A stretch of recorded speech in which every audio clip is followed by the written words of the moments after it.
欢迎来到跨观点，我是陈之宁。今天的主题是释出疫苗专利是否真的能够拯救世界？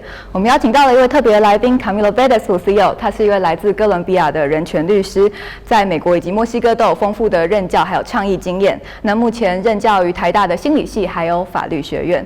So let's us welcome Professor Bedeslucio and thank you for joining us today. Thank you so much for making this space available and for the opportunity to exchange with your audience. So my first question will be, President Biden recently announced that U.S. support for a vaccine patent waiver. How does that relate to a broader global inequality issue? We have to remember what is really important about the current debate as to the vaccine waiver at the WTO. We are at a global historical crossroads as to the COVID pandemic. 全世界的死亡人数其实远远的高过我们的预期。如果就个别国家来讨论的话，前5高的死亡率国家分别为美国、印度、墨西哥、巴西还有俄罗斯。美国的实际死亡人数超过90万，官方显示57万左右。印度的官方人数则和实际死亡人数相差3倍，俄罗斯则多达5倍之多。但重点是这些数字背后传达了什么样的讯息？ So what do you think are the implications of this new death number? I think we have to think about the deeper meaning of these numbers, especially with the new outbreaks in the global south in general, in India especially, and then most recently, sadly, in Taiwan. Until recently, we were assuming that the pandemic, while terrible, was essentially a disease that primarily affected countries in the global north, mainly North America and Western Europe, which only amount to about 20% of the world's population. For the first time, it's clear that the pandemic has become a disease that is primarily being reproduced in the global south, where 80% of the world's population is concentrated. And this is happening at the same time as access to vaccines and effective treatments continues to be overwhelmingly concentrated in the global north. This is why the vaccine waiver issue and how it is resolved is so momentous. 也就是说，疫苗分配不均的问题，其实就是全球南北之间的贫富壁垒。那根据研究显示，高收入国家在2021年左右可以达到疫苗普及，那中等所得国家则需要等到2022年末。那至于低所得国家，到了2023年底都未必有机会能够接种。Do you really think that the vaccine waiver can solve all of the problems? And many thought the waiver was going to be a game changer with, like, in terms of the whole pharmaceutical industry. Where do things stand about this right now? I think we have to be very clear that there's no magic solution. Even if a waiver is ultimately approved by the WTO, the only way this will actually make a difference in practice and increase access to vaccines is if that decision is combined with massive transfers of technology and know-how from the global north to the global south. And Biden's decision has to be understood in that framework. It's part of his overall strategy of bringing America back into a role of global leadership that was abandoned by Trump and filling that vacuum with a different approach.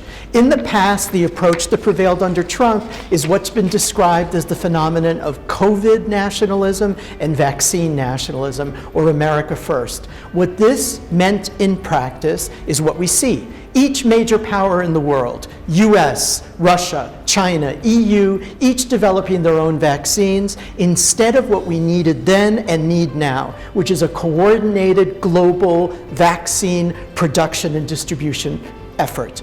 What we see also is internal pressures in the US from the large pharmaceutical companies, from Big Pharma, which is also a very powerful lobbying force in the US Congress.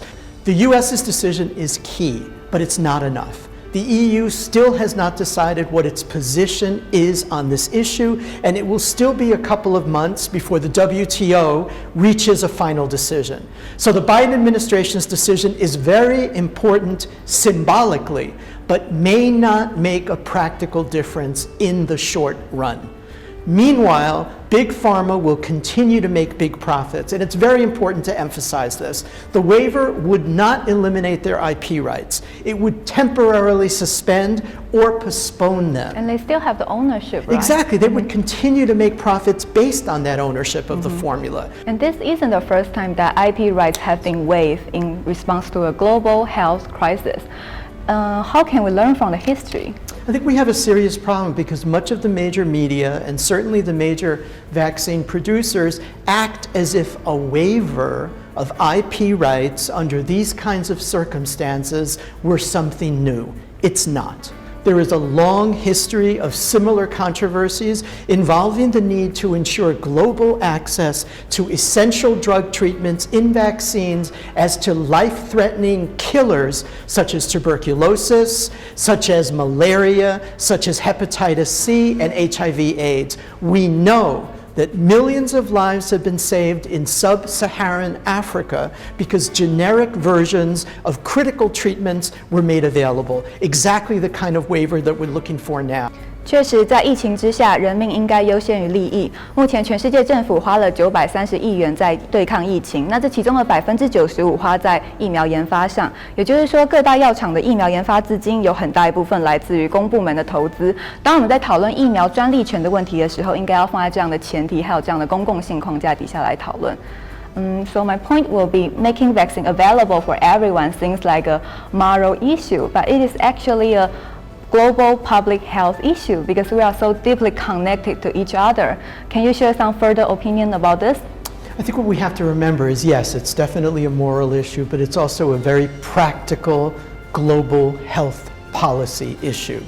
The vaccines that are currently available were only made possible through overwhelming amounts of public funding in each of the countries where they were developed, paid by the taxpayers in the US, in the EU, in China, in Russia. This is why many argue that the vaccine should be considered what's called a global public good. This means, in fact, adopting the principle that none of us are safe until all of us are safe.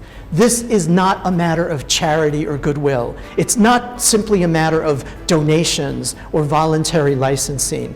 This is a matter ethically, politically, and legally that involves a duty and an obligation. Thank you for sharing your insights today. Hope we can welcome you in our future program. Thank you. I hope we can continue this conversation soon.